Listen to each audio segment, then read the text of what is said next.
Hoy en La Tuerca vamos a hablar de memoria y el problema es que no nos acordamos de casi nada.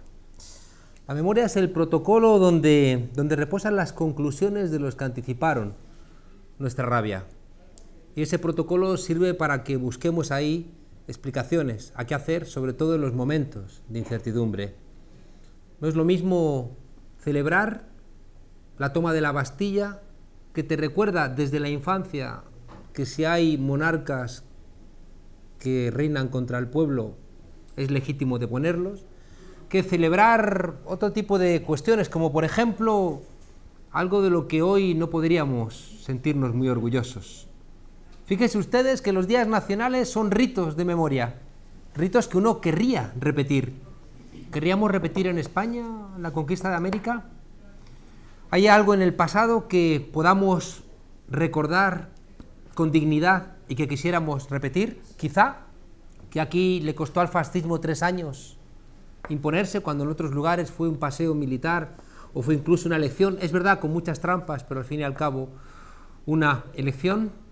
Los primeros miércoles de mes suenan en París las sirenas antiaéreas, recuerdan los bombardeos de los nazis y también celebran a la resistencia. En el ADN de la democracia europea está el antifascismo. En la Constitución francesa del 46, en la italiana del 48, en la alemana del 49 están los artículos que pusieron los antifascistas y cada día nacional lo recuerdan. El ADN de la democracia europea es el antifascismo y en España ser antifascista es ser miembro de una tribu urbana. ¿Cómo vamos a tener una democracia exigente si miramos hacia atrás y no nos acordamos de casi nada? El traje de nuestra democracia lo tejieron los vendedores de la verdad, construyendo su verdad oficial. Pero no hay nada más terrible que el hecho de que los vencidos asuman como su verdad oficial la interpretación de los vencedores. Esta noche en La Tuerca vamos a interrogarnos precisamente por eso, por la memoria entre costuras. Adelante, sumario. Argentina ha ordenado la detención de 20 franquistas por cometer crímenes contra la humanidad. Si España cumpliese con los tratados internacionales, a los arrestos les seguiría la extradición y el procesamiento. Sin embargo, el ministro de Justicia, Rafael Catalá, ya ha explicado que se denegará la entrega de los 20 acusados a Argentina. Se ampara en la Ley de Amnistía de 1977 y en la prescripción de los delitos. Por su parte, el exministro franquista José Utrera Molina, uno de los acusados por ser el encargado de firmar la sentencia de muerte de Salvador Puig-Antich, ha amenazado a través de la Fundación Franco con denunciar a las víctimas de la dictadura. Dice que no cometió delito alguno y que la imputación de supuestos crímenes en el marco de la querella argentina suponen una calumnia y un atentado contra su honor. Mientras tanto, las cifras se mantienen. Las asociaciones de memoria histórica estiman que hay cerca de 88.000 cuerpos enterrados en las cunetas, una cifra a la que se suman las 20.000 víctimas del franquismo enterradas en el Valle de los Caídos. Denuncian además que los diferentes gobiernos españoles incumplen las recomendaciones de la ONU al no abolir la Ley de Amnistía de la Transición. Hoy, en Enclave Tuerca, debatimos sobre cuestiones de impunidad y memoria histórica. Este jueves, una mesa de lujo para hablar de un tema en donde la democracia española se la juega. Tenemos de la Asociación para la Recuperación de la Memoria Histórica a Bonifacio Sánchez. Boni, buenas noches, muchas gracias por acompañarnos. A vosotros por invitarnos. Tenemos también a un histórico de la defensa de la dignidad vinculada a la memoria, Carlos Slepoy, abogado de la querella argentina. Carlos, buenas noches y muchas gracias por acompañarnos. Buenas noches, gracias a ti. Tenemos también a Manuela Berguerot, coordinadora de apoyo a la querella argentina. Muchas gracias por estar con nosotros esta noche. Nos acompaña también Chato Galante, de La Comuna. Chato, un honor y un placer compartir contigo mesa. Igualmente, muchísimas gracias por invitarme. Tenemos aquí a nuestro hermano de tantas fatigas, Ariel Jerez, profesor de Ciencia Política de la Universidad Complutense de Madrid. Arielito, Un gusto. un placer estar contigo. Y tenemos también con nosotros a otro hermano, a nuestro amigo Pablo Sánchez León, investigador de la Universidad del País Vasco. Pablito, buenas noches. Buenas noches, Juan Carlos. Empezamos con la pregunta del minuto, donde os pido en un minuto que hagáis una conclusión. Hay un debate acerca de si España es o no es diferente respecto de otros países de nuestro entorno. Y la pregunta es, si España es diferente, en caso de que lo sea, ¿tiene algo que ver con ello el tema de la memoria histórica? Empezamos contigo, Carlos. Bueno, indudablemente tiene que ver, ¿no? Recordemos simplemente que España es el único país europeo en donde no se han rendido cuentas acerca de los crímenes cometidos durante una dictadura sangrienta como fue la dictadura franquista. Estamos hablando de una dictadura de 20 años que protagonizó uno de los genocidios más graves que se han cometido en el siglo XX, y esto quedó no solamente en la desmemoria prodigada desde los poderes del Estado, sino además en la más absoluta impunidad, ¿no? Por tanto, evidentemente hay una diferencia notable entre España y otros países europeos, y diría que la mayor parte de los países del mundo. Gracias. Boni. Bueno, yo creo que es diferente por muchas razones, pero hace poco yo estaba en la Juan Carlos I con unos estudiantes hablando de memoria histórica, y mira, ahí hay una diferencia alarmante. Los estudiantes no tenían ni idea de nuestro más reciente pasado, y mucho menos de una fecha que me coincidió con esa charla, 19 de noviembre de 1933, una fecha que nadie conoce en España. Y es la fecha en que el cuarto país del mundo que ejercía el sufragio universal era España. Y ya no lo sabe nadie, ¿no? Tú hablabas antes de ADN, entre otras razones porque el ADN de la democracia está en las cunetas de este país. Muchas gracias. Pablo. La ley de memoria, en lugar de invocar los derechos humanos, invoca una cosa llamada el espíritu de la transición. Ese prólogo, ese preámbulo de la famosa ley de memoria, se nota que no está hecho por un jurista, y lo que hay es un conflicto entre dos formas de entender el pasado, la idiosincrásica de la transición española frente a la de un mundo en globalización que asume que el paradigma de los derechos humanos es el paradigma para observar ese tipo de cosas. Desde ese punto de vista, lo que es una rareza, España. Claro. Manuela. También, siguiendo la línea de la ley de memoria histórica, que se llama, en realidad ni siquiera se llama así, es una ley nueva que además ni siquiera está atravesada por políticas de derechos humanos, que deberían atravesar todas las políticas, empezando por esa, por la ley de memoria histórica, que queda relegada a la historia oficial y de la guerra civil, y que impide recuperar el relato histórico y asegurar el derecho a la justicia, a la verdad y a la reparación de las víctimas. Ajá. ¿Chato? Probablemente, o por lo menos para mí, lo que es más grave es que a estas alturas de la película en este país no se ha hecho justicia.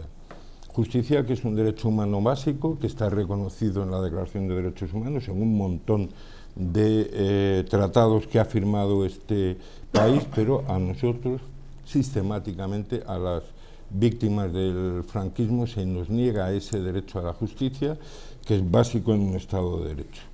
Por tanto, para acabar con esa situación anómala, hay que juzgar hoy, pero hoy, porque los crímenes siguen funcionando hoy.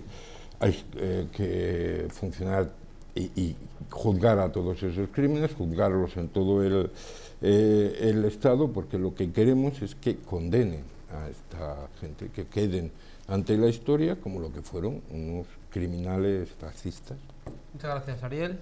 Bueno, yo además de todo lo dicho hasta ahora, creo que también hay que pensar en términos de que la memoria y los derechos humanos son una herramienta civilizatoria, en términos de gestiona la manera en la que el conflicto social del pasado es revisado y cómo se va a gestionar el conflicto futuro.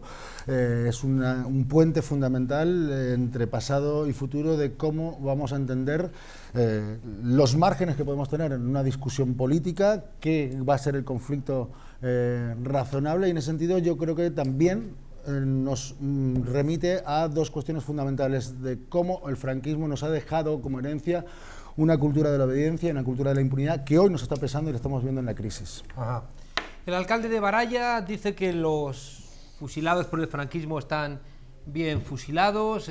Bruselas prohíbe una exposición de una fosa común, cosa que nunca harían si fueran, en vez de ejecutados por el franquismo, de ejecutados por los nazis, una fosa, por ejemplo, de judíos. El Partido Popular retira, ¿no?, las ayudas para las exhumaciones. El portavoz del Partido Popular dice que las asociaciones de memoria histórica solamente se mueven cuando hay dinero de por medio. De alguna manera, ¿puede una democracia respetarse cuando comete este tipo de tropelías? Parece difícil, ¿no?, que uno se encuentre en el respeto a sus ciudadanos cuando comete este tipo de tropelías. Pues Boni. Hemos estado muy encima, además, la RMH, de todo este asunto del portavoz parlamentario del Partido Popular, le hemos llevado al Tribunal Constitucional incluso.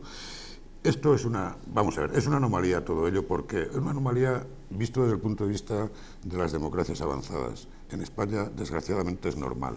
Es decir, que el alcalde de Baralla, que la situación que hemos vivido en el Parlamento Europeo, que a las víctimas del franquismo ni se les ha recibido durante 35 años en este país por parte de ninguno de los gobernantes, es una anomalía.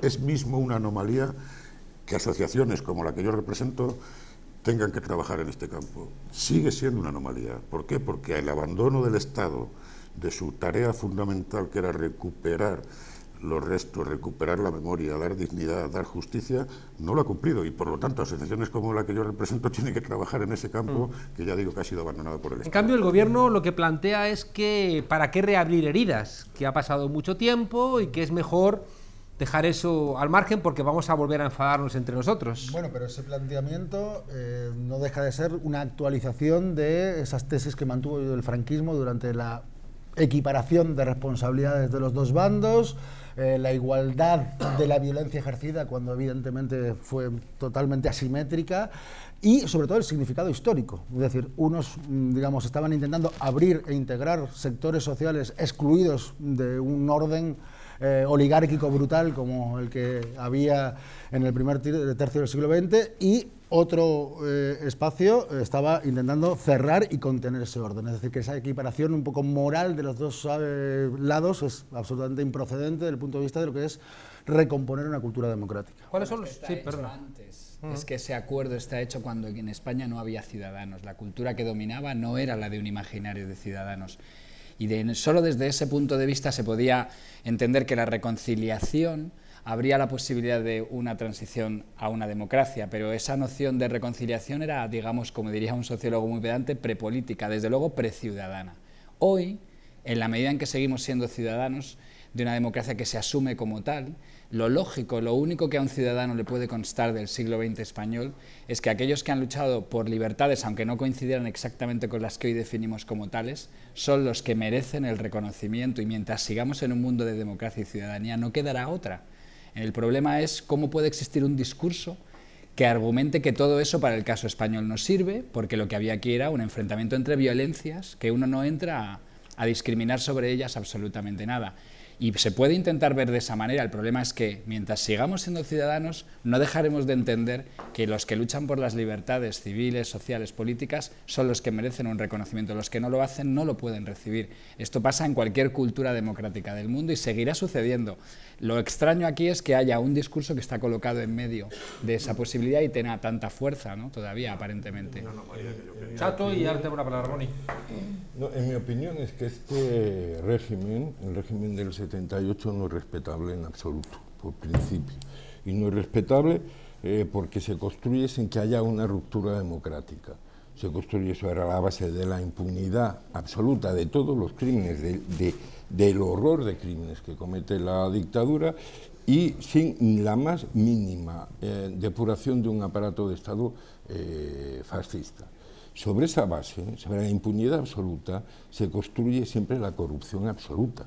O sea, ¿tú crees que hay una relación directa entre no haber hecho una evaluación concreta del pasado y la corrupción actual? Efectivamente, efectivamente. ¿Por qué? ¿Cuál es la causalidad? Primero, porque cuando tú sancionas un nivel de impunidad que va desde crímenes políticos a simplemente gente a la que le robaron sus casas o sus propiedades intelectuales, etcétera, etcétera, y tú, el aparato de Estado que tienes, es un aparato de Estado fascista en un régimen organizado durante 40 años, ese ecosistema lo que produce no es un sistema corrupto, lo que produce es la corrupción por sistema, que es lo que hemos tenido hoy, hasta hoy. Yo recuerdo, Chato, perdona, un profesor ilustre de nuestra facultad, Víctor Pérez Díaz, escribió un artículo muy repetido que luego sacó en un libro que se llamaba La invención de la tradición democrática en España. Es decir, que era la transición quien inauguraba la democracia en España y que, por tanto, en el pasado no había ni democracia, ni sociedad civil, ni nada. Y, por tanto, la única posibilidad de encontrarnos era haciendo tabula rasa del pasado. No, el problema es que hacer tabla rasa de pasado significa constatar, o sea, darle carta de naturaleza a algo que supone saltarse lo que son las resoluciones de todos los organismos internacionales de derechos humanos sobre las situaciones de transición. Se ha referido a ello Manuel. Hay 3 principios básicos. La justicia. En este país no se ha juzgado nada, nada, absolutamente nada. Ni al que torturó compulsivamente, ni al que asesinó, ni al que robó. A nadie de ese se los ha juzgado. Reparación. Lo de la reparación es absolutamente bochornoso. Lo que ha habido de reparación de un daño irreparable en muchos casos es simplemente la voluntad de algunos, más o menos laxa, de algunos gobiernos que han decidido otorgar algunas cosas cuando había que haber reconocido que había cosas absolutamente contrarias a la ley, que había que reparar por ley. No se trata de pedir una limosna, se está pidiendo un derecho, un derecho. Había pedido la palabra, no sé... Por aquí andaba. Tú, Boni, sí. Yo quería poner 2 ejemplos en el marco de lo que estamos hablando de la impunidad, ¿no? Quien es impune para matar, desde luego es impune para todo lo demás. Esa cultura la arrastramos, es así. Es decir, ¿cómo va a pensar nadie que tuvo responsabilidades en crímenes tan graves como los que hablamos aquí, que luego se le puede juzgar por un simple robo, ¿no? De lo que sea? Pero además es que hablamos de que España es el segundo país del mundo en número de desapariciones forzadas. Esto es gravísimo, esto ya ningún organismo internacional lo niega, y es más, lo señalan como un baldón para este país. Voy a poner 2 ejemplos que creo que ilustran gráficamente cómo está España ahora. Lo digo pensando sobre todo en el futuro, a ver cómo lo arreglamos, ¿no? Digo, a ver cómo lo arreglamos de aquí en adelante con todos los actores presentes. Es Atapuerca, camino entre Burgos y Logroño. Atapuerca, todo el mundo sabe en este país qué es Atapuerca, qué se está haciendo allí, el dinero que se está metiendo. Un poquito más arriba de Atapuerca, en el puerto de La Pedraja, más de 400 asesinados en fosas comunes al lado del Camino de Santiago. Este 1 de noviembre se han inhumado los restos por parte de la Sociedad de Ciencias Aranzadi y Francisco Echeverría de varias decenas de ellos, se han enterrado. No ha habido repercusión en ningún sitio de esta noticia, que es importantísima, ni ninguna autoridad de este país ha estado presente en un acto que debiera de haber sido de carácter nacional, de repercusión nacional. Otro ejemplo, yo estuve en Astorga hace poco en un homenaje que se hizo a un concejal asesinado en Astorga. En Astorga vino Inés Holgado desde Buenos Aires para este homenaje a su tío abuelo. Y en ese cementerio de Astorga estábamos haciendo el homenaje en una fosa común de más de 200 fusilados contra la pared del cementerio, ¿no? Y al lado, a 5 metros, hay una fosa hecha de mármol y unas columnas metálicas y tal, ¿no? Donde hay varios miembros de la Guardia de Franco. Es decir, en una parte tienes a los padres de la democracia, que lo fueron, no podemos profundizar aquí en eso, pero es evidente, y en otra parte tienes a quienes se cargaron la democracia y se cargaron físicamente a los padres de la democracia con todos los honores y todos los dineros, y el Estado lo ha hecho, algún organismo del Estado lo ha hecho. Y esta es la foto de este país. Está la cuestión. De alguna manera, cuando titulábamos al programa Memoria entre costuras, es porque como que entre este traje que nos quisieron vender se revienta la verdad y entre las costuras aparece, ¿no?, esta necesidad de clarificación. Pero déjame que os insista, sobre todo para la gente que sigue sin entenderlo, ¿no? ¿Por qué es imposible ahondar en una democracia que no haga verdad de su memoria? Carlos. Bueno, en principio yo creo que aquí ha ocurrido algo sumamente grave, que es haber ocultado no solamente una parte de la historia de España, sino una etapa heroica de la historia de España. Aquí hubo un pueblo que luchó contra el fascismo durante 3 años, lo decías al principio del programa, y aparentemente quienes lucharon contra el fascismo y fueron derrotados después de una lucha de estas características heroicas, tienen que estar ocultando que efectivamente estaban luchando por una causa justa. Esto es muy grave porque la transición se basó en olvidar esta historia y olvidar lo que significó una experiencia política y social como fue de la República, que convocó a miles de personas para venir a luchar a España, precisamente para defender la democracia, la libertad y estas ideas de progreso social que nacían. Entonces se está pagando una hipoteca muy grande y se ha pagado durante toda la etapa, esta que ha ido desde el fin de la dictadura hasta ahora, se ha pagado una hipoteca muy grande por este olvido. De tal modo que las generaciones que se han que han crecido en el ocultamiento de esta historia. ¿Qué está pasando actualmente? Que producto, por un lado, del gran esfuerzo que han hecho asociaciones por la memoria desde hace un tiempo, la llamada generación de los nietos, la emergencia de distintos sectores sociales que han sido víctimas del franquismo y la profunda crisis que está viviendo España, todo esto está en revisión. Entonces la pregunta que hoy nos debemos hacer, dejando por un lado el tema del pasado, y hay experiencias históricas en este sentido, si no ha llegado la hora, de una vez, no solamente de poner en conocimiento del conjunto de la sociedad la verdadera historia de este país, sino de establecer los mecanismos de la justicia que tanta gente está reclamando, ¿no? Hace poco, compañeros del País Vasco, estábamos en una charla en el País Vasco, se hablaba ahí de los crímenes de ETA, de cómo las víctimas de los execrables crímenes cometidos por ETA tienen reparación, de cómo la justicia persigue a quienes han cometido estos crímenes, de cómo purgan largas penas de prisión, de cómo se ensalza y homenaja a las víctimas del terrorismo de ETA, y sin embargo las víctimas del franquismo son humilladas y despreciadas permanentemente. Esto es una anomalía tan profunda que evidentemente esto tiene que cambiar. Y la querella argentina, yo soy abogado de esa querella, y muchos de los que estamos acá somos parte de esa querella, es un reclamo que han hecho las víctimas y que hacen las víctimas precisamente porque carecen de justicia en España. Por un lado, debería avergonzar a las autoridades y las instituciones españolas que la gente tenga que ir a otro país a reclamar justicia, pero por otra parte, qué pujanza enorme está teniendo este pueblo que a pesar de 40 años de dictadura y 40 años casi de impunidad, sigue persistiendo en la lucha por la verdad, la justicia y la reparación.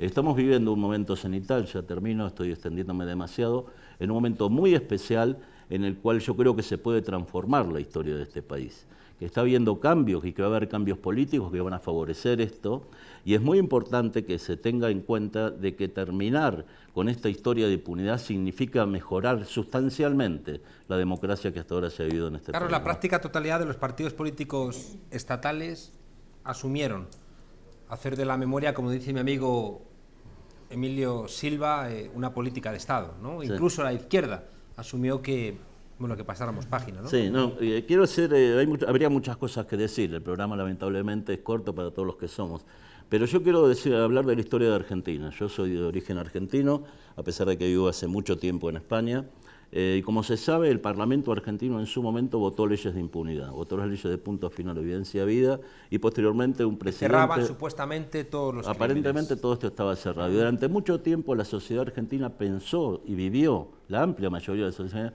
que esto era irlevantable, que si un Parlamento democrático había votado estas leyes, esto no tenía marcha atrás. Y sin embargo, la pujanza de la sociedad argentina en la búsqueda de la verdad, la justicia y la reparación, la solidaridad internacional, la actuación de tribunales extranjeros hicieron posible que hoy en Argentina haya más de 500 condenados, más de 1000 procesados y juicios en todo el país, y que la cuestión de los derechos humanos se haya convertido en una política de Estado en Argentina.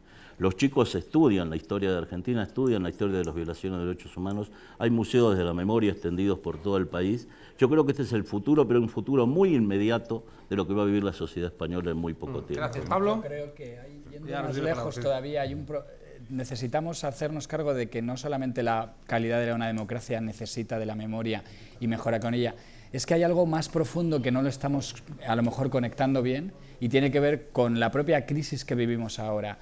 No solamente se depreda el medio ambiente, no solamente se depreda el dinero ajeno, sino también se depreda el tiempo, se depreda el pasado. Hemos vivido con una generación que la refleja muy bien el texto de Pérez Díaz, que se ha creído que construía un presente desde su propio presente para sí misma y en realidad solamente para sí misma.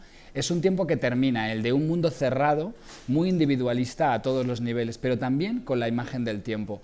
Las personas no solamente vivimos en comunidad espacial, también vivimos en comunidad temporal. Necesitamos imaginarios del pasado que tenemos que construir cada uno el nuestro para poder pensar qué tipo de presente y futuro tenemos. Estamos vinculados colectivamente, no solo en el espacio, también en el tiempo. Y en cambio hemos vivido un tiempo que es el de la generación que hizo la transición, bueno, más o menos el periodo ese en el que se ha cerrado sobre sí mismo el tiempo. Ese tiempo se va y se tiene que abrir. La tradición es fundamental para la condición ciudadana. Por eso es interesante el argumento de que a pesar de todo, el movimiento de la memoria, que por cierto ha anticipado buena parte de las luchas que han podido venir después en un marco ya de crisis, ha sido anticipador porque en realidad sostiene un elemento fundamental a tener en cuenta y es la transmisión de experiencia histórica. En este sentido, nuevamente, el de ciudadanos que existieron en el pasado. La lucha por la memoria no terminará, visto hasta que no se reconozca. Manuela, Ariel, Boni, Chato. Y además, recuperando lo que dice Pablo, desde el presente es una lucha, la querella, además que tiene muchos valores, es una lucha presente, en la que la memoria a nosotros Explica nos sirve... en un minuto la querella. La para querella. La gente que... En un minuto. Bueno, en un minuto, para que la gente que nos está escuchando sepa de qué estamos hablando. La querella argentina contra los crímenes del franquismo es un proceso judicial abierto el 14 de abril de 2010 por dos personas, Darío Rivas e Inés García Holgado. Darío, español exiliado en Argentina, hijo de un alcalde gallego asesinado e internado en una fosa común, e Inés también, sobrina, nieta, que comenzaron la querella en Argentina a través de la Asociación por la Recuperación de la Memoria Histórica, a la cual se han ido sumando querellas a lo largo de estos 4 años, denuncias a través de los consulados argentinos abiertos en todo el mundo a disposición de las víctimas, y que hoy en día estamos en un punto muy bueno en el cual la jueza argentina, María Servini de Cubría, ha imputado, además de a los 2 torturadores anteriores, policías González Pacheco y José Muñecas Aguilar, a 20 exfuncionarios, 19 exfuncionarios franquistas y un médico acusado del robo de niños durante el franquismo. La Interpol Argentina lanzó un comunicado de búsqueda y captura y detención para extradición de los 20. Ajá. Bien, gracias. ¿Quieres terminar lo que ibas a decir antes? Sí, quería aprovechar lo que decía Pablo, porque me parece eso, que nuestra lucha, porque el movimiento memorialista a lo mejor se puede asociar a algo totalmente anclado al pasado, pero nuestra lucha es muy presente precisamente por lo que decía Chato ahora, porque es indispensable para una democracia plena. Es incompatible con un marco de impunidad heredado de esa dictadura. Y nosotros utilizamos además la memoria como marca, como hito, pero como impulso hacia adelante, en el cual nos valemos de testimonios, de información de víctimas vivas, igual que están los responsables vivos, pero también de los archivos donde está esa información, esos testimonios que nos ayudan a investigar, a informarnos y a recuperar el relato histórico. Es que es esencial recuperar el relato histórico de esa historia oficial que silenció y borró tantas verdades. Ariel. Bueno, pues insistir un poco en, digamos, cómo el franquismo tuvo una gran política de memoria que en realidad englobaba casi toda su política cultural, que consistía en exaltación religiosa y política del régimen de manera permanente, ¿vale? Insistir un poco en toda esa monumentalidad que recorren todos nuestros pueblos, esas placas digamos, de los vencedores, de los caídos por Dios y por la patria, han significado un semáforo, es decir, tienen un componente que son un semáforo que ponen un rojo o un verde a la ciudadanía para decir, ojo que esto sigue aquí, ojo que esto no se puede intentar, y actualiza permanentemente una cosa que, digamos, toda la estrategia represiva y la estrategia cultural del franquismo trabajaron de manera, digamos, estratégica, que es la idea de el no te signifiques. El no te signifiques es despolitizar la sociedad, digamos, desactivarla de su capacidad de tener reflexión crítica y tener desobediencia cuando el poder se comporta de manera injusta. Por lo tanto, es una cuestión fundamental recomponer una cultura, digamos, crítica, que a su vez pueda cuestionar un poco cómo toda esta herencia de la cultura de la obediencia ha implicado impunidad en la medida en que hemos tenido demasiados ciudadanos honrados mirando para otro lado porque no se atrevía a criticar al jefe, ¿vale? Porque el jefe tenía derecho a gestionar las cosas dentro de, digamos, desde la pequeña administración hasta la gran política, ¿no? Y en ese sentido es parte del problema. Boni, Chato. Sí, yo quería enlazar con lo que comentabas antes del principio de la transición, en concreto en el año 78 y antes, pero en el año 78 se pone en marcha una iniciativa que es el Tribunal Internacional para juzgar los crímenes del franquismo, con una gran repercusión internacional, tenía sobre todo componentes europeos, es decir, profesionales, y historiadores y conocedores de la historia de España pusieron en marcha este tribunal para ese objetivo.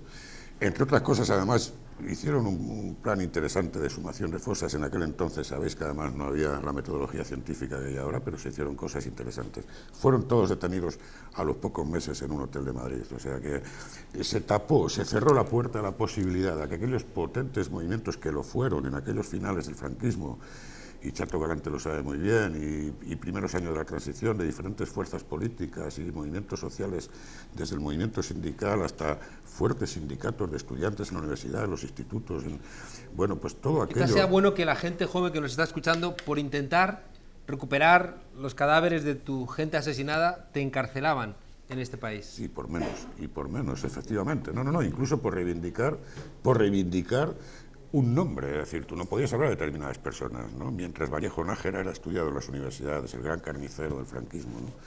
Quiero decir que todo aquello, que es verdad que lo ha ocultado, luego la transición lo ha tapado, porque quizás tú apuntabas antes en el origen de esta última parte, ¿no? Cómo hay una serie de partidos que ya vienen desde el franquismo teorizando sobre la reconciliación y la vía pacífica a la democracia, es al alto precio de, primero, cerrar la puerta a cualquier disidencia, entre comillas, que hubiera surgido, y surgió, y fue fuerte, no solo de republicanismo, cuidado, sino de ciudadanía, porque aquello lo que se estaba planteando no era una cuestión solo de decir, sacamos las banderas y ya sabemos que nos van a correr a leches, ¿no? No solo era eso, era que había alternativas ciudadanas muy, muy potentes en la calle, ¿no? Y quiero decir que todo eso, al final, ¿lo sepulta quién? Pues todos. Y para mí hay una foto muy importante y quizá la más grave de toda la transición. Es la que se produce el 27 de febrero de 1981 en las calles de Madrid. Cuando la reacción a aquel quieto todo el mundo es que todas las fuerzas, verdugos y víctimas, juntos en la cabecera de una gran manifestación, y lo digo y ya como anécdota, lo recuerdo muy bien porque además un grupo de gente con la que yo estaba militando en aquellos entonces, nos atrevimos a sacar unas banderas republicanas y en contra de aquella enorme manifestación. Fue terrible, aquella manifestación fue un mensaje terrible, ¿no?, a toda la sociedad, y ahora estamos sufriendo las consecuencias de aquello, porque allí estaba Manuel Fraga, allí estaba Adolfo Suárez, por cierto, Adolfo Suárez, jefe de Falange, en fin. ¿Habéis pedido la palabra por aquí? Yo. Chato, adelante. Sí, yo quería volver al 78, porque yo creo que hay que tener en cuenta que el pasado está muy presente, cuando hay gente diciendo hay que romper los candados del 78, está acertando plenamente. Nosotros lo que tenemos que decir es que el primer candado es la falta de esa ruptura democrática y las condiciones en que se hizo ese régimen. La respuesta de todos los beneficiarios de aquel régimen es caer a saco sobre la gente que pone en cuestión aquello. Pero es curiosísimo, no defienden aquel régimen desde su realidad actual, lo defienden sobre la realidad inventada de lo que fue ese 78 ejemplar, etcétera, etcétera. El problema con el que nos encontramos muchas veces es decir, ¿cómo es posible que ese régimen inmaculado haya pasado a ser la porquería que hoy tenemos, incapaz de garantizar derechos democráticos básicos, que no permite cubrir necesidades como la enseñanza, la sanidad, etcétera, etcétera? Para entender eso, para entender qué es lo que ha pasado, ellos lo único que hacen es volver al 78, no, pero lo que hay que explicar es cuál es la situación actual y cuál es la razón de la situación actual. Y la razón de la situación actual es precisamente que lo que se puso en marcha en el 78 no era ni más ni menos que una cortapisa a conseguir una democracia plena en este país. Ese es. Carlos, ¿tú también? Bueno, yo querría cambiar un poco la torna y hablar de por qué tenemos problemas tan particulares en España en relación con la memoria Y para mí hay dos factores importantes que no se suelen tener tan en consideración. El primero es la duración de la dictadura. Esto no es una dictadura como las de tantos países que permiten en una misma generación tener dos experiencias, la de el final de la democracia y la recuperación. Ahí la memoria no tiene que hacer un proceso tan largo porque no hay necesidad de una transmisión intergeneracional. En España esa necesidad, la duración tan larga de la dictadura, ya de por sí tuvo el problema de la dificultad de trasladar la memoria intergeneracionalmente. Si a eso se añade que es una dictadura desarrollista, que transforma radicalmente la estructura del país a muchos niveles en el tiempo en el que dura, lo que tenemos es la aparición de culturas nuevas. Es algo que hay que tener en cuenta a la hora de entender los límites que la transición pudo llegar a tener un problema como el de la memoria. Dicho esto, sin embargo, la otra mitad del problema es que los intelectuales españoles, desde la transición en adelante, han tenido una actitud particularmente, digamos, conscientemente amedrentadora, yo diría. Y la mayor prueba es que España, con el problemón que tiene con la memoria y con el pedazo de movimiento que tiene, de lo que carece todavía comparado con el Cono Sur, es de buenos reflexionadores sobre para qué sirve, qué función social y al mismo tiempo qué importancia tiene, no solo cívica, sino incluso en términos de conocimiento, la relación entre la memoria y eso que suele llamar la historia, de cómo los ciudadanos somos todos un poco historiadores, necesitamos tener una buena cultura histórica que no pasa solamente por las aulas, el colegio y la lectura de libros, sino que la memoria es una parte fundamental de esa cultura, que es cultura cívica, pero que también es cultura pura y dura.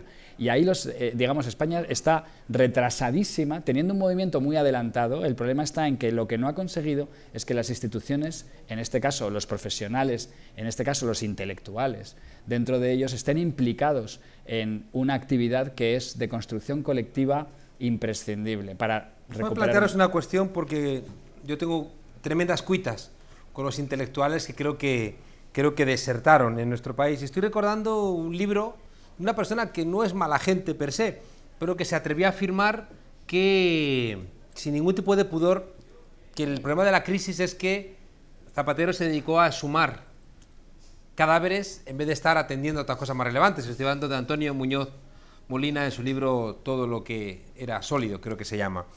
Hay que tener mucho desparpajo para hacer una afirmación de esas características.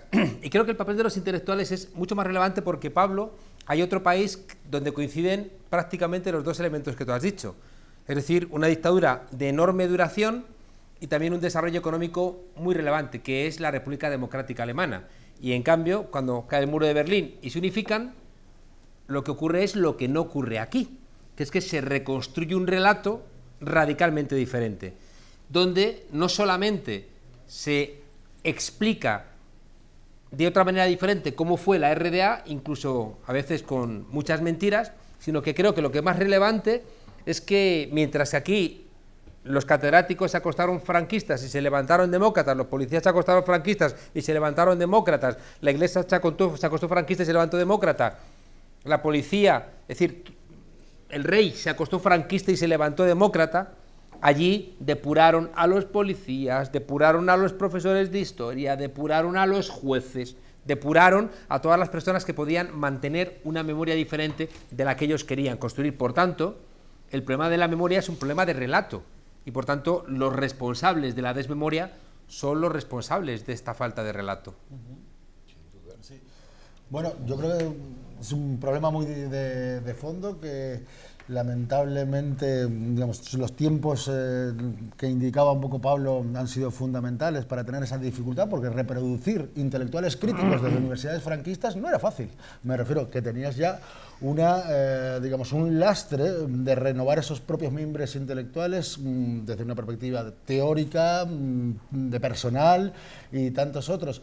El problema, sobre todo, creo que de la izquierda es no prever este problema como un problema a resolver en el medio plazo. Posiblemente yo no sé si había energía para poder tener otro tipo de transición, pero no pensar que esto no iba a tener costes me parece de una irresponsabilidad histórica muy importante, que es lo que hoy nos toca volver a encarar para tener una transformación desde el punto de vista de una cultura democrática más empoderada, desde el punto de vista de la ciudadanía, de que la gente comprenda que los derechos son una construcción histórica a defender estratégicamente con, digamos, propuestas culturales que alimenten. Pero hay algo que no encaja, perdonad. Sí. Hay algo que no encaja. A ver, es que entre el 74 y el 79 tenemos la mayor conflictividad laboral de nuestro país. Incluso, pese a que el Partido Comunista ofrece a la UCD los pactos de la Moncloa para sacar a la gente de la calle. Pese a esa oferta, la gente sigue. Y en el 79, máximo año de conflictividad laboral en nuestro país. Pero, sin embargo, después parece que nos arrugamos. El 18 de julio del 36, la gente sale a la calle a pedir armas. El 23 de febrero del 81, la gente se queda en su casa asustada, destruyendo papeles. ¿Qué ocurrió? Nos partieron la columna vertebral, de alguna manera nos metieron el miedo, porque allí ocurrió algo.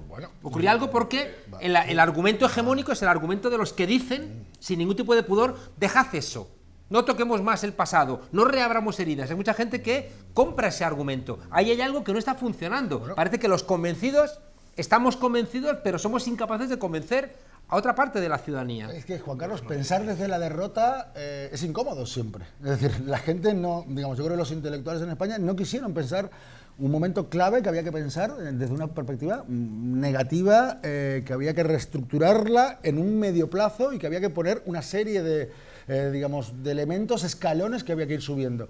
Y el problema es que nos echamos en manos de la propia publicidad que hicimos de la transición, de una modernización rápida y, digamos, nuestra sociedad quedó, digamos, felizmente transformada, salvo en su conciencia ciudadana. Chato y luego Pablo. Pero Chato, Boni, Pablo, Chato. Venga, pero dale para que podamos hablar más. Dale ahí vidillas. Sí. No, la cuestión, vamos a ver. Yo creo que los intelectuales hoy son herederos del 78, claro, y de un compromiso que tuvieron entonces mayoritariamente con el proceso de la transición también. ¿Por qué algunos de ellos han pronunciado beligerantemente contra la memoria histórica y el concepto? ¿Qué nombres se han pronunciado en contra? Tú has dicho antes uno, pero tenemos, bueno, yo qué sé, pero ahora mismo no... ¿Quién ha dicho? Álvarez Junco, William Molina, Javier Cercas, Santos Julián. Bueno, pues todos esos y más. No, quiero decir, y otros se callan, no sé qué es peor, ¿eh? La cuestión es la siguiente, no es una cuestión de que digan esto o lo otro, sino que lo que les molesta sobremanera es que lo que está saliendo aquí a flote, lo que está saliendo a flor de piel, es una realidad incómoda para ellos. Porque cuando Marcelino Camacho, dirigente de Comisiones Obreras, máximo dirigente de Comisiones Obreras y por lo tanto protagonista de esa conflictividad laboral de la que tú hablabas, dice en el año 77 en el Parlamento de la Nación, nosotros ya hemos enterrado a nuestros muertos, es toda una declaración... Con esta ley de amnistía. Es toda una declaración de principios y eso marca de manera determinante el compromiso de los demás. Es decir, sí hay conflictividad laboral, sí, pero no hay conflictividad política. No se plantea una cuestión de decir, bueno, vayamos a las raíces de la democracia. ¿Qué pasa aquí en este país? ¿Qué hacemos? O sea, nos compran de alguna manera con el bienestar social, asumimos por ascenso social, obediencia política y nos olvidamos del pasado. Claro, ¿qué hacemos con el franquismo? Nadie quiso saberlo, porque además algunos ya venían desde el propio franquismo, desde las mismas raíces y las tripas del franquismo, venían pilotando esto. Es decir, ¿cómo vas tú a cuestionar eso? Y ya, vamos a ver, lo más importante, digamos, hoy creo que hay un nexo de unión, fíjate bien, un nexo de unión entre lo que hoy está sucediendo en este país, yo esto lo tengo clarísimo, y lo que sucedía en algunos movimientos de los años 74, 73, 75, 76, porque eran también transversales, porque cuestionaban esto de arriba abajo. Eran generaciones que estaban poniendo patas arriba todo, y aquello es lo que lo encauzaron a través de las instituciones y de estos partidos.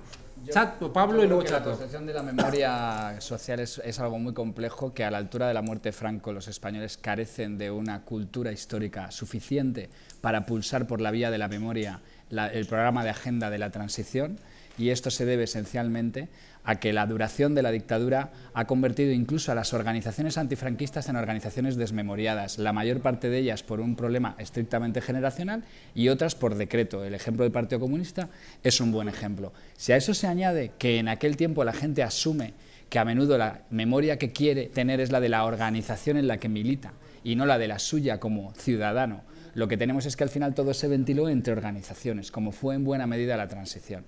Entonces, digamos, de esa manera podemos llegar a explicarlo. No existía un magma promemoria en la ciudadanía incipiente del año 76 en España. Lo que existía, todo lo contrario, eran organizaciones que tendían a no mirar hacia atrás, muchas de ellas por motivos diferentes, algunas por nuevas y jóvenes, otras porque habían ellas mismas promovido una desmemoria porque se sentían diferentes de sus antepasadas de los años 30. Entiendo en esto al Partido Comunista, sobre todo al Partido Socialista. A partir de ahí, la ciudadanía asume la memoria de la organización, que es ninguna. Bueno, o la de una determinada historia que pasa por encima de los años 30.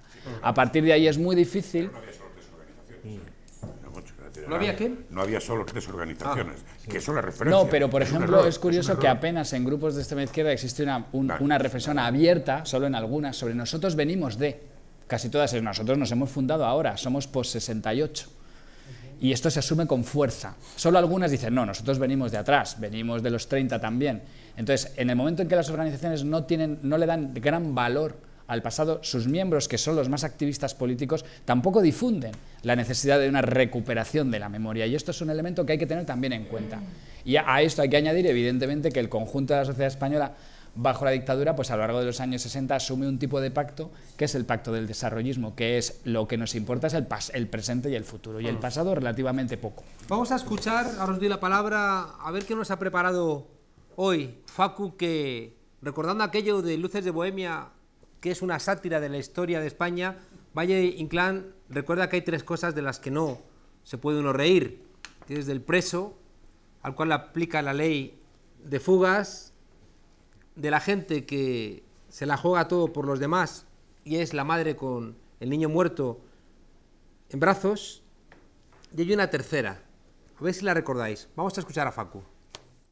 Hace unos años, aquí, en La Tuerca, un joven, desconocido y todavía no homicida, Ángel Carromero, decía que hablar de memoria histórica era reabrir heridas.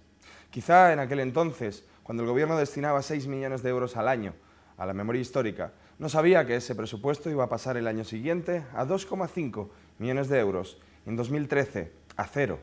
2013, el mismo año en el que el mismo gobierno destinó 300.000 euros a rehabilitar parte del Valle de los Caídos. Quizá tampoco sabía que solo 3 comunidades autónomas de nuestro país están comprometidas y dan algún tipo de soporte a la lucha por la memoria histórica. Quizá Carromero tampoco sabía que España tiene el dudoso honor de ser el segundo país del mundo en número de desaparecidos. Solo nos gana Camboya. Quizá tampoco sabía que hay un auto del juez Garzón donde calcula que hay 143.000 desaparecidos en este país y que solo se han podido recuperar 8.000. Quizá Carromero tampoco sabía que cuando se abre una fosa aparecen más cuerpos de los previstos, con lo cual las estimaciones sitúan ya la cifra en alrededor de 180.000 desaparecidos, cifra que coincide con la que dio hace unos años el historiador Paul Preston. A todo esto hay que sumar cifras que tampoco creo que conozca Carromero, como los 6.000 bebés desaparecidos según las asociaciones y los 30.000 niños apartados forzosamente de sus familias entre el año 44 y el 54. Quizá tampoco sabe Ángel Carromero y los que dicen que reabrimos heridas, que en la península hay 2.246 fosas comunes localizadas. Con estos datos, ustedes dirán si las heridas están abiertas o cerradas. Datos estremecedores, ¿no? Carlos, ¿habías pedido la palabra? Sí, yo había pedido la palabra en realidad, no en el marco de esta conversación tan interesante que se estaba manteniendo anteriormente, sino un poco para ir a la actualidad, al 2014, ¿no?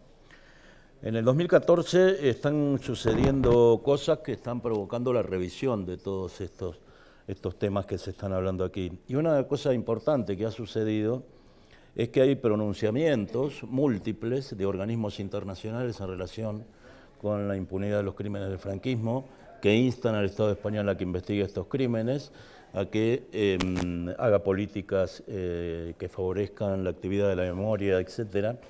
Y ha habido en el día de ayer o anteayer un pronunciamiento de un grupo importante de grupos parlamentarios, de Izquierda Plural, del Partido Nacionalista Vasco, de Compromís, de Esquerra Republicana de Cataluña, que está pidiendo que se cumpla la ley que no está cumpliendo el gobierno español. Concretamente en relación con los pedidos de detención realizados por la jueza María Servini de Cubría. La ley española establece que cuando se hace un pedido de detención en el marco de un proceso de extradición, lo que procede es detener a las personas que están afectadas por esta medida y ponerlas a disposición del juez de guardia de la Audiencia Nacional. El gobierno español ha impedido que esto se haga efectivo, está incumpliendo tanto el tratado de extradición entre Argentina y España, lo cual es un tema grave, y está cumpliendo la propia ley interna española. Esto está motivando de que haya quejas múltiples de distintos sectores y nosotros creemos que es muy importante que surjan distintos pronunciamientos para que esta medida sea efectiva. Estamos en el marco de un proceso judicial en el que hemos pedido una audiencia con el fiscal jefe de la Audiencia Nacional, estamos pendientes que nos otorgue, porque se está incumpliendo, vuelvo a decir, gravemente la ley, lo que pone de manifiesto que esto que estamos hablando no es un problema simplemente del devenir histórico, sino que es un problema muy actual. El Partido Popular en el gobierno, que se ha lucido, por cierto, en el día de ayer, negando que se le ponga el nombre de Brigadas Internacionales a una plaza en Vicálvaro, lo que ha despertado el repudio de todos los partidos políticos, incluidos Unión Progreso y Democracia, que no suele ser demasiado beligerante con estos temas. Sin embargo, está incumpliendo flagrantemente la ley y protegiendo a estos imputados por crímenes contra la humanidad. No quería que pase el programa sin dejar de plantear este tema, porque me parece que es un tema de mucha actualidad y que en la medida en que se pueda avanzar sobre estas cuestiones, creo que va a ser posible avanzar sobre esta cuestión que estamos hablando, que es terminar con la impunidad del franquismo y con esta manipulación que se ha venido haciendo de la historia española, ¿no? Manuela. Sí, yo aprovechando el vídeo de Facu, me acaba de dar una idea, una respuesta a la pregunta que tú hacías sobre cómo hacemos para llegar a esas generaciones más jóvenes sobre la importancia de la memoria, que no es solo para la recuperación del relato histórico. Todos los datos que aporta Facu en el vídeo están asociados a esa parte que siempre la memoria se ha encargado de investigar, que es más sobre la guerra civil, sobre la posguerra y ese tipo de víctimas. El contenido que falta ahí para que esas generaciones más jóvenes se den cuenta de que esos crímenes, esa impunidad está hoy presente, es que hay muchas víctimas de esa dictadura, lo que insistía yo antes, es que están vivas y son víctimas de torturas. La tortura no se olvida. La tortura fue llevada a cabo por policías, por órganos represivos que nunca fueron depurados y decirle a esa gente más joven, policías como Jesús Reglero, en la comisaría de Leganés, que se jubiló unos meses antes de que la jueza lo imputara, ha seguido en activo durante toda su carrera. Ese hombre, efectivamente, no se acostó, un día se acostó, como tú decías, franquista, y al día siguiente no se levantó demócrata, porque la tortura en este país, un tema que no se habla nada, viene directamente de la dictadura. Pachato. Sí. Hacer una precisión tiene que ver con lo que decía Manuela. A los datos estremecedores de Facu sumar que hubo 48.000 detenciones entre 1962 y 1976 y que pasar por un cuartelillo de la Guardia Civil o la Dirección General de Seguridad era prácticamente tener todos los boletos de la rifa para llevarte al menos una paliza, sino ser torturado. Y ese es otro dato. Cuando quería recuperar lo que se ha dicho, qué pasó en el 78, desde mi punto de vista, hay una serie de opciones políticas que hacen, que toman una decisión golfa. En este país, todo el mundo estaba por una ruptura democrática, incluida lo que se llamaba derecha democrática a principios de los 70. Y de repente, de hoy a mañana, se acabó la ruptura democrática. Porque llegan a un acuerdo que consiste en que los mismos sectores sociales que habían controlado este país durante la dictadura iban a controlarlo durante la democracia. Ese acuerdo? Pues ese acuerdo tiene una serie de muñidores y hay una serie de partidos políticos que deciden entrar en ese. Pero la ciudadanía, si realmente hubiera tenido esa voluntad, hubiera desobedecido a esos partidos políticos, no les hubiera votado. Tú mismo has dicho que entre el 74 y el 79 en este país hay bofetadas, y hay una cantidad de movilización social tremenda. Muy difícilmente 200 asesinados por las fuerzas de seguridad y por la extrema derecha. Muy difícilmente vas a encontrar un periodo de lucha tan intenso, por llevar más allá ese. El problema es que a eso se le pone enfrente, en primer lugar, los intelectuales orgánicos de esos respectivos partidos que inmediatamente empiezan a hablar, no hablemos del pasado, ahí empieza esa historia, pero no se puede decir que la gente no se defendió como gato panza arriba, y finalmente, cuando se llega al desencanto, es con la gente extenuada de movilizarse, pensar que esto fue, digamos, un jardín de rosas durante esa época. Tú has citado a la gente que mataban en la calle, y eso lo estamos pagando hoy, en nuestras condiciones democráticas hoy. Un ejemplo de estos que le gustan a Boni. En el 74, lo digo por experiencia propia, tirar un cóctel molotov te valía 6 años. Hoy, hacer resistencia pasiva, gente en movilizaciones, les vale 9 años. 9 años. Aquello era una dictadura, esto es una democracia. Se están haciendo retroceder libertades básicas en este país a una velocidad tremenda. Y eso no se puede saber si no hay memoria, obviamente. Efectivamente. Escuchamos a Boni. En esa época también había historiadores y escritores y poetas como Bergamino, historiadores como Pierre Vilar, que eran críticos, que trataban de recuperar esa memoria desde unos conocimientos menores que los que tenemos ahora, evidentemente, porque no había todo lo que tenemos hoy, todo el bagaje ese. Pero yo iba a una cuestión. Esto que sucede en el 78 tiene dos aspectos. Uno es, las movilizaciones, es verdad, en la calle antifranquistas, tú estabas en una organización, yo estaba en otra, en las que entonces pitaban, es decir, sacábamos gente a la calle, éramos muchos en la calle, había mucha gente en la calle, tú eres mayor y por lo tanto te puedes remontar un poco más. Pero el problema es que hay otra parte que es aquellos... Bueno, es un elogio. Aquellos,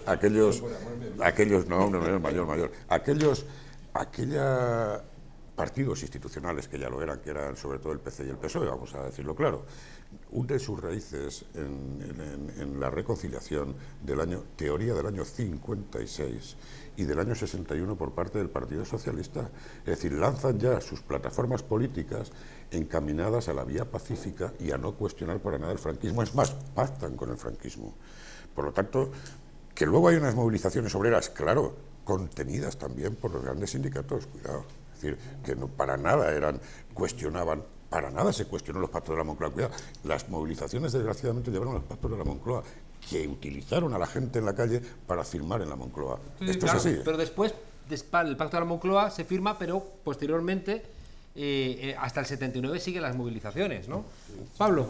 No, yo solo decir que tú decías antes, y para todo esto es importante la memoria, bueno, más allá, la oportunidad perdida es la del verdadero reconocimiento, es decir, una actitud más institucional que simplemente el despliegue de una narrativa para los ciudadanos, en la que se hable, por cierto, recuperando lo que dice Manuela, absolutamente, esto no tiene que ver solamente con lo que pasa en los años 30 y primeros de los 40, es que hay una recuperación necesaria de memoria de los años 60-70, que se vuelve difícil al no haber hecho la recuperación de lo anterior, pero de alguna forma están en dialéctica. En cualquiera de los casos, lo que sí parece muy evidente, volviendo al planteamiento pues, que nos trae también aquí, al de una querella, es que lo que sucede en los años 70 sí que necesita ser vislumbrado por la vía judicial. Y al mismo tiempo se necesita un tipo de reconocimiento de que si uno quiere decir que la guerra le pilla lejos, es un acontecimiento demasiado complejo, hay una violencia por ambas partes y bueno, pues quedó muy atrás. Lo que sí en cambio es innegable es que los orígenes cercanos de la transición están plagados de actividades institucionales del régimen y en el propio periodo de la transición que deben de ser colocados ante la luz de la justicia y recibir el tipo de reconocimiento público que no han tenido. Quiero haceros un ejercicio. Voy a enseñaros una foto y voy a preguntaros, la foto es de 2014. Quiero preguntaros si la foto podría ser de 1960 y sobre todo quiero que me preguntéis si tiene algo que ver esta foto que vamos a ver con lo que estamos aquí discutiendo de la memoria. Adelante, foto.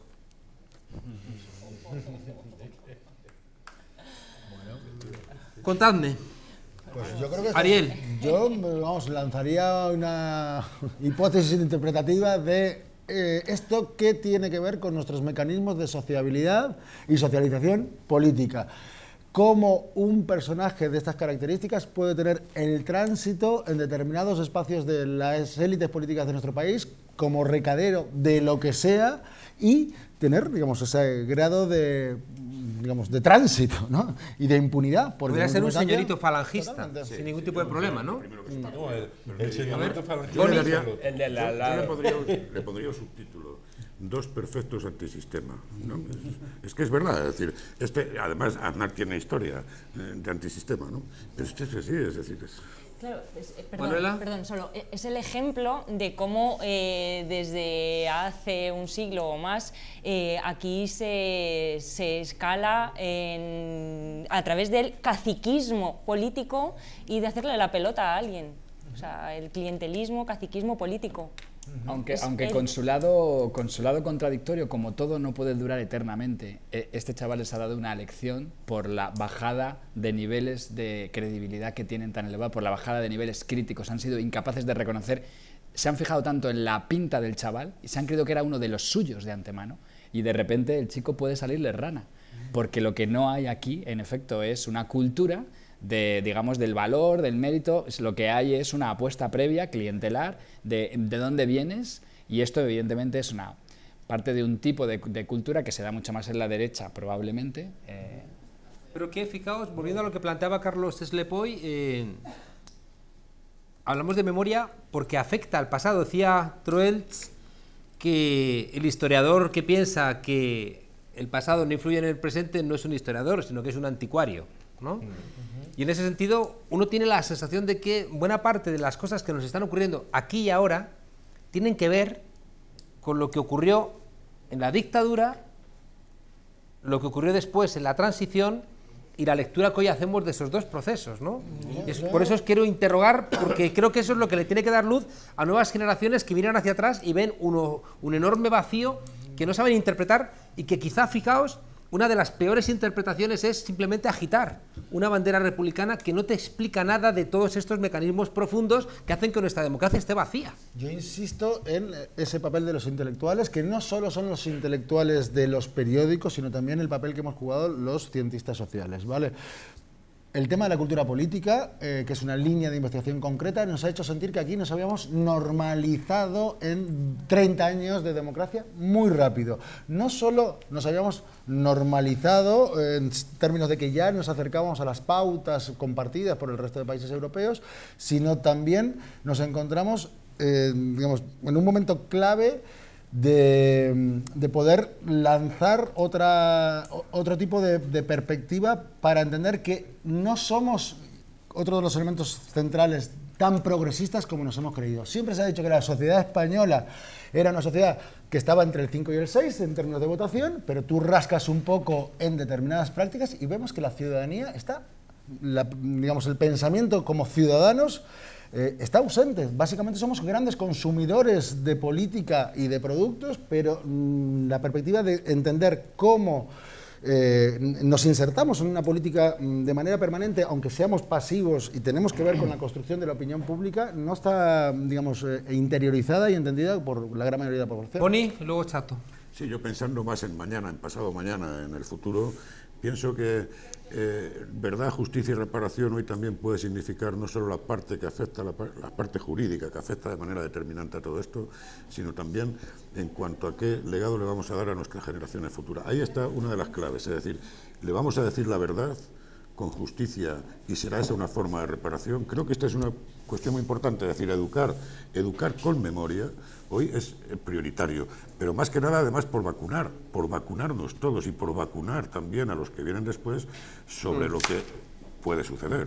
Déjame que os plantee a todos algo que el otro día había en Sestao. En una conferencia había un diputado del Partido Nacionalista Vasco y estaba consternado porque acababa de enterarse, pero casi prácticamente, no en ese momento, pero casi, de que un familiar suyo había sido asesinado y estaba en una fosa, un hermano de su padre, y nunca se lo había contado.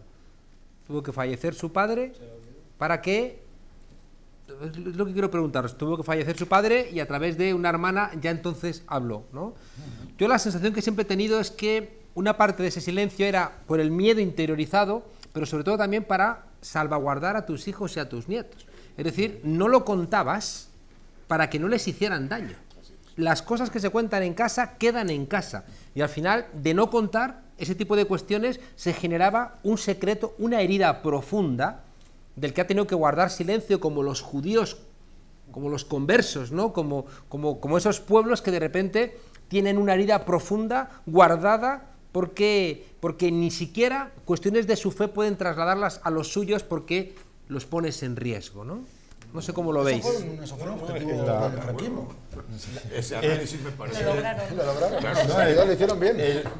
La primera generación es la que, como tú dices, lo hablaba en casa y no salía. Pero a la siguiente no se lo dijo, porque era ponerla en riesgo físico, y hay que tener en cuenta lo que era el terror de gente que podía andar por la calle y de repente un señorito falangista sacar la pistola y pegarle un tiro en la cabeza al que iba andando al lado suyo. Eso me lo ha contado a mí una persona que nos entregó una querella diciendo, oye, pero tened mucho cuidado, tal, que no aparezca que es que el del segundo es ese falangista. Llegó a haber un terror social a tal nivel que proteger a tu gente, el primer mandamiento es que no supiera. Somos el país de usted no sabe con quién está hablando. Pero, ¿no? Efectivamente. Juan Carlos, a ver, Boni, luego Pablo. Yo muy breve. Hay una pregunta que casi es revolucionaria en el sentido de que cambia todo, que es una pregunta muy sencilla que se han hecho los nietos y sobre todo los bisnietos ahora. ¿Por qué? Yo tengo un abuelo, ¿qué pasa con mi abuelo? ¿Por qué está donde está? Bueno, esto, entre otras cosas, esa pregunta de por qué hoy es vital y nos lleva aquí. Claro, pero antes no ha estado, durante un tiempo no ha estado, y lo que no se puede decir es que esto ha sido como el franquismo, pero ya sin Franco. Lo que nos ha sucedido es algo diferente y es el precio pagado por el olvido en momentos importantes. Ha habido unos años 80 y unos años probablemente 90 en los que realmente las cosas no eran como parece que hoy las vemos en continuidad con la dictadura, a escala, por ejemplo, de prácticas sociales y de valores. El problema es que en la medida en que no hubo una depuración, en la medida en que no se acometieron en su momento el atajar determinadas prácticas y sobre todo su cultura moral, entonces han podido ser rescatadas después y ahora nos topamos con que, digamos, se nos hace inviable sobrevivir si no volvemos hacia atrás y nos ponemos en un punto cero. No nos resulta extraño el pequeño Nicolás. No nos resulta extraño, pero hace 15 años nos hubiera resultado más. Esto es lo que es interesante. Y a eso hay que añadir que todo esto nos impide ver una cosa muy generalizada a escala mundial. Y es que el siglo XX ha sido un siglo terrorífico para casi todas las sociedades por el problema de los costes brutales de la modernización. En todas partes se han pagado costes elevadísimos y hay una cosa que se llama el sufrimiento innecesario, que ha sido implantado en casi todas las sociedades que se han modernizado. Esto no tiene nada de español. Lo que tiene de español es el mal abordaje del problema, tan limitadamente pacato, tan con el temor a reabrir unas supuestas heridas, tan constantemente diciendo vamos a dejar estos asuntos, cuando es lo contrario. Lo que hay que hacer es entrar de cabeza en ellos a tiempo para evitar que se hagan todavía más grandes. A día de hoy mi planteamiento es que la exhumación de fosas, que hace 15 años tenía todo un significado, ahora se queda en poco, para lo que ya la ciudadanía potencialmente reclama a las instituciones en términos de restitución. O sea, cuanto más tiempo pase, peor para esto, ¿no? Quizá, Chato, y ahora quiero también plantearos otra cuestión. Es que la foto es la corrupción por sistema. Y hay así de fotos. Todos los días solamente se puede llegar a ese nivel esperpéntico en el que hay un señor que no votó la Constitución porque era un facha, sin más, y el otro que es en la generación siguiente, juntos. ¿Cómo se puede llegar ese chaval a colar ahí? Pues lo que hay que pensar es qué sistema se ha montado. Ese es desde mi punto de vista, es la cuestión transparente. El otro dato, yo no creo que haya una continuidad con la dictadura. O sea, yo creo que hay un paso que significa la conquista de libertades democráticas, sin ninguna duda. Pero se hace a un precio que vamos pagando, y hay un momento en que los intereses de ese precio son una mochila tan grande que es que esta sociedad ya no se puede mover, entre otras cosas porque ha llegado a un grado de degeneración en toda una serie de aspectos que la tiene paralizada. Afortunadamente, hoy se nos abren horizontes en los que uno puede pensar que vamos a acabar con este tipo de régimen bipartidista montado. En cualquier caso, Dios nos oiga. Yo no lo dejaría en manos de Dios. Dios a veces, incluso con este Papa que tiene cosas que están muy bien, la Iglesia siempre tiene cosas ancladas en los arcanos del pasado que sobre todo castiga a las mujeres y por tanto hay que ser cuidadoso con eso. Estoy absolutamente convencido, quiero plantearos la pregunta casi despidiéndonos, de que va a ser imposible reinventar la democracia en España sin repasar, sin revisitar la memoria. Estoy absolutamente convencido en términos personales de que es imposible que superemos el modelo bipartidista, que superemos la herida territorial, la herida internacional y la herida social que arrastramos desde el siglo XIX, pero que viene incluso desde la Reconquista. Va a ser imposible si no somos capaces de enfrentarnos con asuntos de historia. Todos recordáis esos libros de texto donde se decía que Federico García Lorca murió cerca de su pueblo durante la Guerra de España, o se decía que Antonio Machado se fue a vivir a Francia con su familia, donde le explicaba a los niños que Lorca no fue asesinado o que Machado no tuvo que exiliarse porque los demócratas perdieron la guerra civil en España. Fijaos que hay una cuestión que yo llevo muchos años planteando, que vamos a verlo en esta imagen. Adelante. Yo siempre he dicho que los italianos tienen Novecento y nosotros tenemos que conformarnos con la vaquilla. Sí. Quería preguntaros si estáis de acuerdo, cuál es una reflexión al respecto. ¿Por qué Italia ha enfrentado su herida del fascismo con una película épica como Novecento y este pueblo tiene que conformarse o bien con importar miradas de cineastas extranjeros como Ken Loach en Tierra y Libertad o Guillermo del Toro en El laberinto del fauno, mientras que nosotros cuando enfrentamos esta herida terrible tenemos que recurrir a la astracanada o al humor? Yo creo que el primer factor, sin lugar a dudas, es que estos sí que colgaron de una farola a su dictador, ¿no? ¿Cómo? Que estos sí que colgaron a su dictador, es decir, acabar directamente en la lucha de los partisanos. El profesor Ariel Jerez no está haciendo ningún tipo de propuesta normativa para la democracia española, está simplemente analizando qué ocurrió en la Italia de Mussolini. No, es una metáfora que se está utilizando contra algunas, contra algunas fuerzas políticas que andan planteando determinadas cosas, que en este momento fue una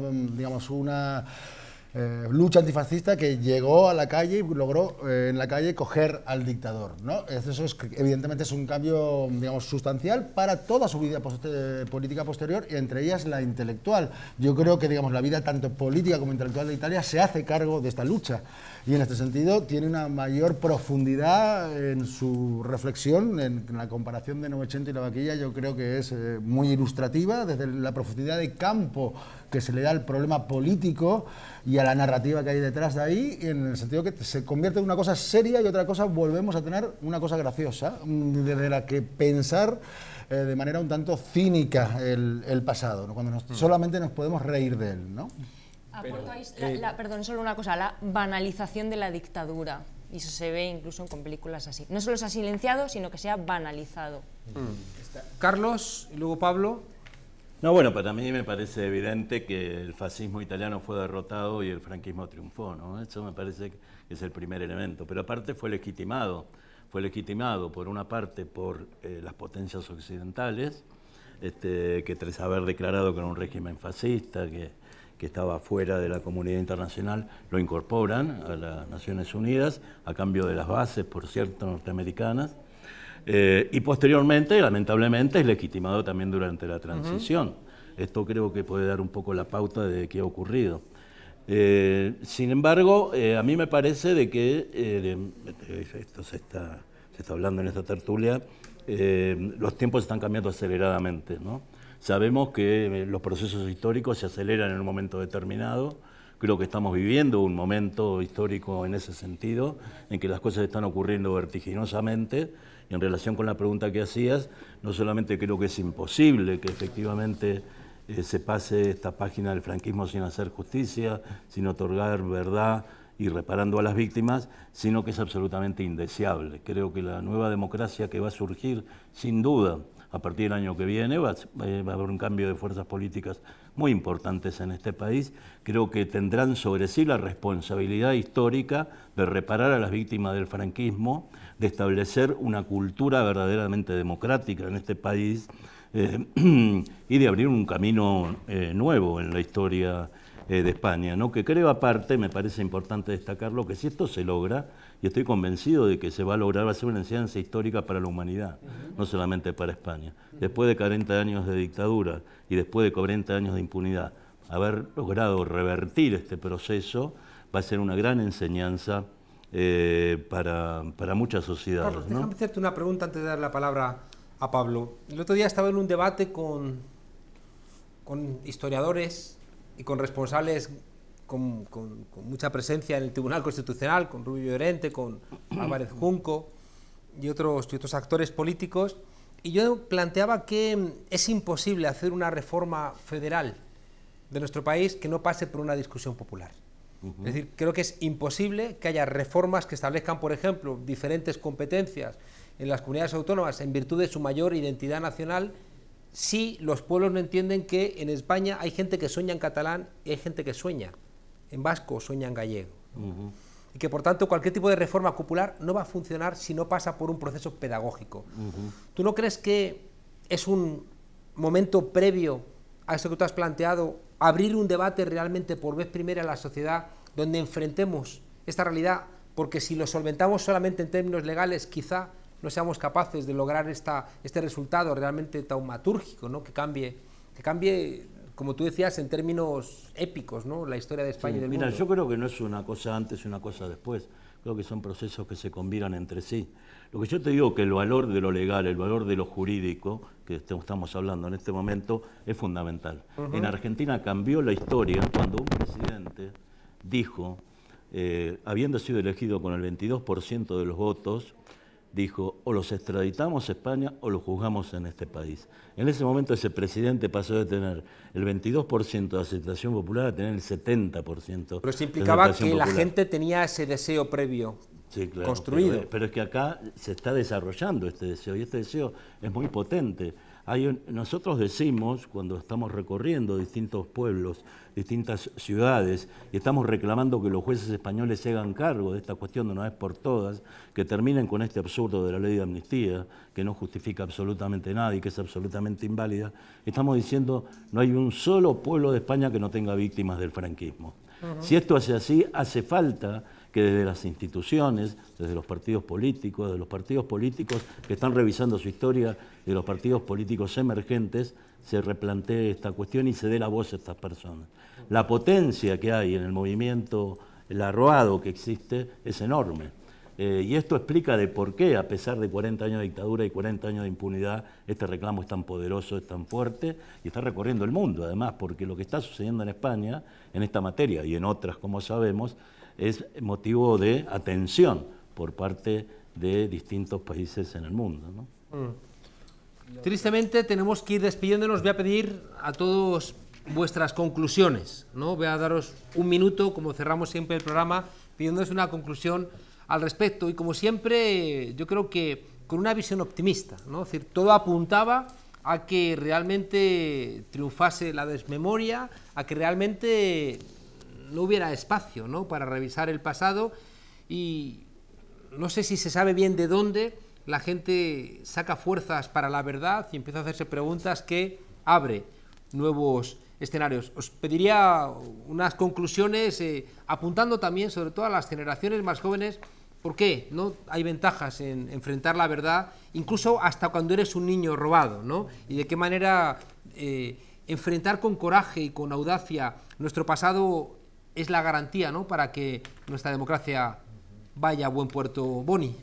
Hombre, yo creo que muy brevemente, como conclusión de todo esto, muy difícil de hacer, pero bueno, las nuevas generaciones, primero, acercándose a la memoria y acercándose a su historia, seguro que se van a sentir más orgullosos de ser quienes son y de venir de donde vienen. Seguramente será positivo para su propio ego, por decirlo así, ¿no? Y su propia autoestima.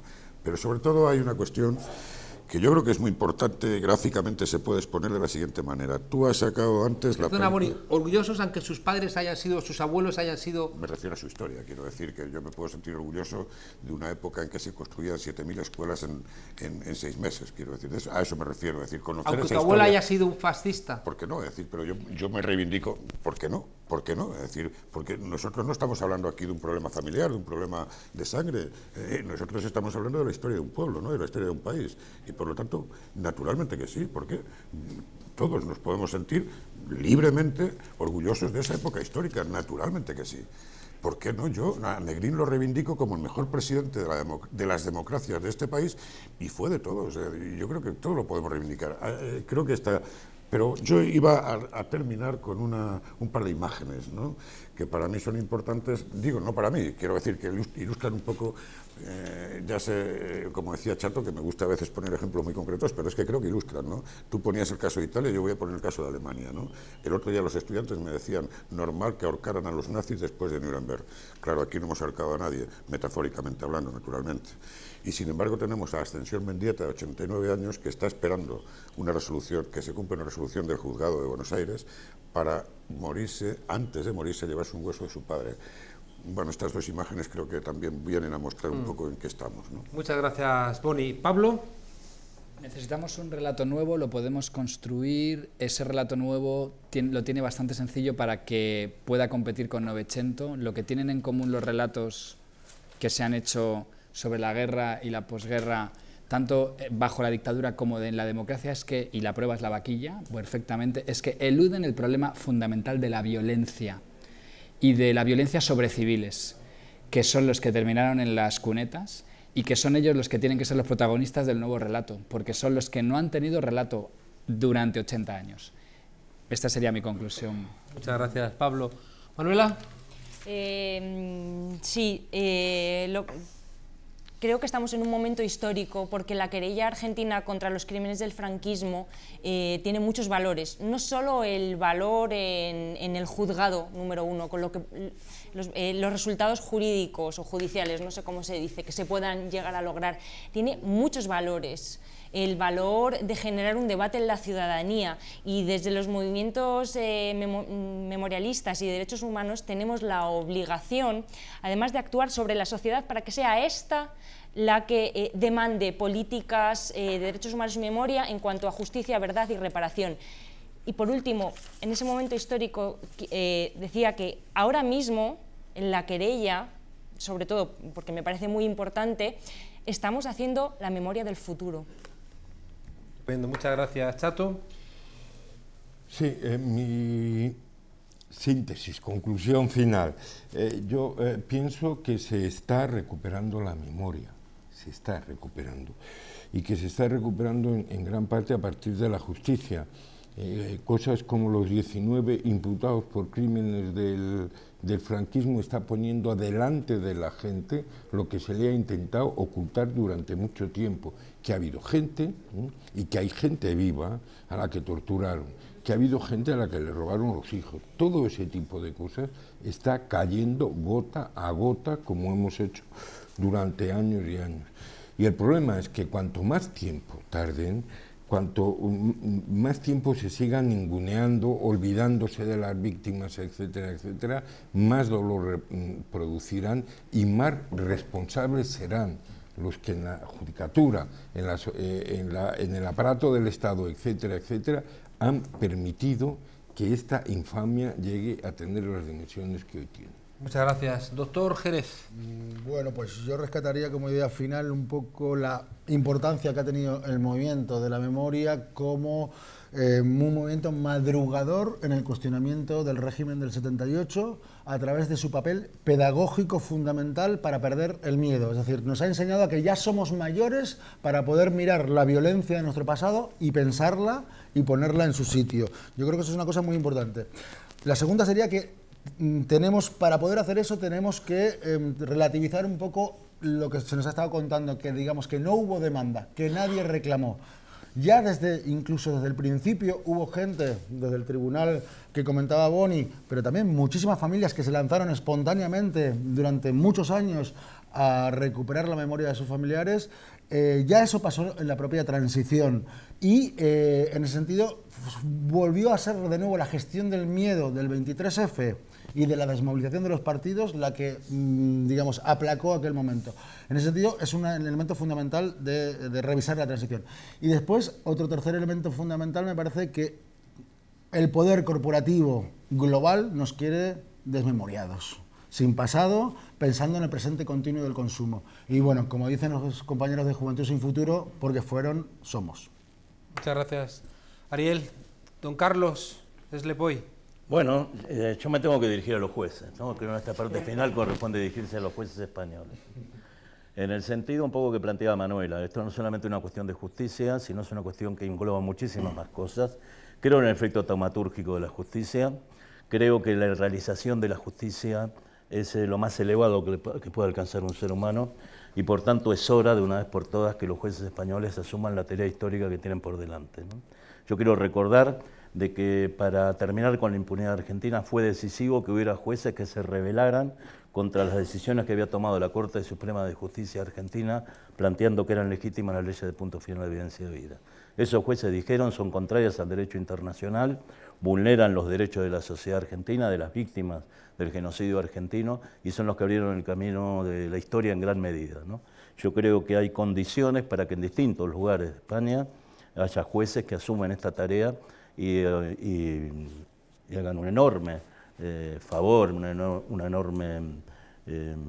provoquen un enorme estímulo a tanta gente que está esperando cambios sustanciales y transformadores en esta sociedad. Muchas gracias, Carlos. Creo que en esta excelente tertulia de hoy podemos rescatar muchas cosas. Hay una que me conmueve y es esa invitación a que más allá de nuestras condiciones familiares, más allá de nuestras condiciones profesionales, seamos profesores, policías, jueces, busquemos el orgullo en las cosas que son más grandes que nosotros mismos. En este caso, en el orgullo de un país que se atreve a enfrentar con coraje lo que hizo y lo que no hizo, y que decide mirarse en el espejo de los que fueron mejores, de los que se la jugaron por mejorar la vida no personal, sino la vida de todos. Y por eso tenemos que decir hoy que si este país no es capaz de juzgar a los torturadores, habrá que pedir que se extraditen allá donde puedan ser juzgados. Se ha presentado a la mesa del Congreso de los Diputados una proposición no de ley para pedir que gente responsable de crímenes durante la dictadura, como Martín Villa, como el yerno de Ruiz Gallardón, Utrera, paguen delante de la justicia cuentas por su comportamiento. De la misma manera, colgaremos en el programa de La Tuerca un manifiesto internacional contra la impunidad de los crímenes del franquismo. Un manifiesto que de alguna manera, de una manera, es verdad, más suave, pero no menos contundente, es una forma de actuar como una brigada internacional otra vez en nombre de la justicia. Ojalá hayamos brindado argumentos en este programa. Ojalá hayamos sido capaces de acertar en las dudas que todavía mucha gente tiene. Yo creo que ha sido un programa excelente y claro, no podía ser en otro lugar sino en La Tuerca, porque como siempre decimos, esta es la única tertulia sin miedo y con memoria. Os dejamos como cada jueves con nuestra Tuerca Sound Rap, en este caso Pitbull cantando Qué bueno, por un mañana mejor. Hasta la semana que viene.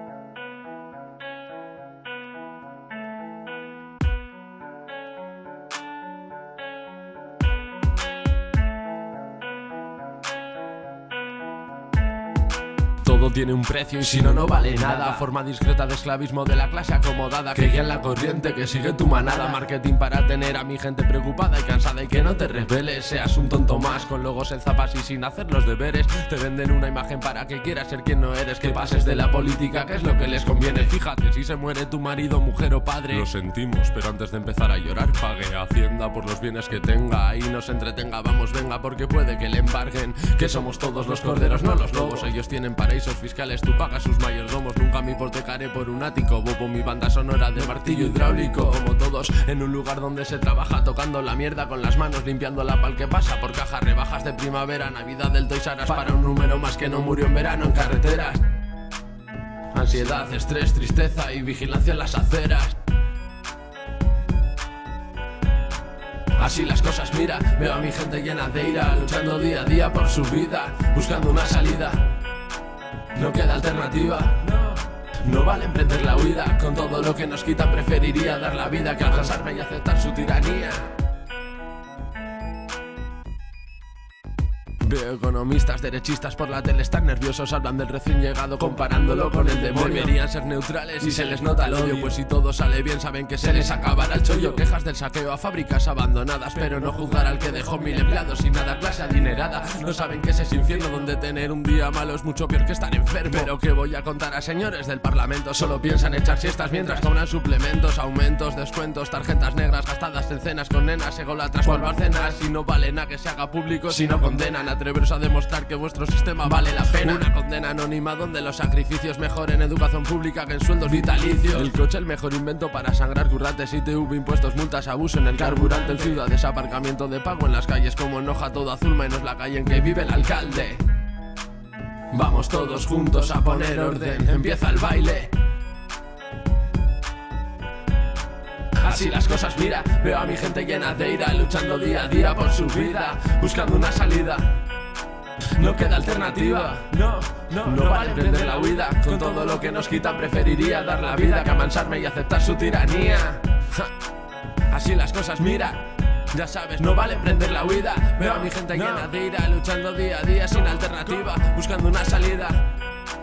No te resignes, no, hay que desterrar al opresor. Solo intento contar lo que veo, esta vez para la tuerca por un mañana mejor.